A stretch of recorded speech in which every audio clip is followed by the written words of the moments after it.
News खुले आम हो बड़ी कैले बा डेंजर काम हो चले टीवी पर न्यूज खुले आम हो बड़ी कैले बा डेंजर काम हो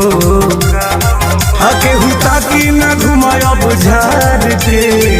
कैसे घूमे के हम के दावत दे होला लो भरद का पार के जेल में गइल बा बोले मार के हम के दावत दे होला लो भरद का पार के जेल में गइल बा बोले मार के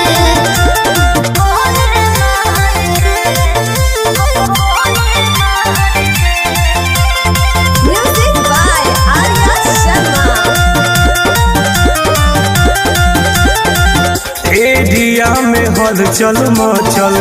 नाम के वो करा खफुबा खाली हथियार के पागल रखत सखबा बुझला। एरिया में हलचल मचल नाम के वो करा खफुबा खाली हथियार के पागल रखत सखबा नंबर प्लेट ना लागल बठार के कि हम के दावत दे होला लो भर अध कपार के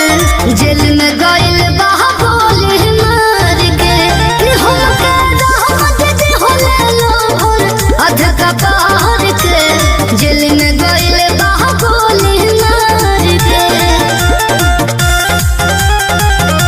कि हम के दावत दे होला लो भर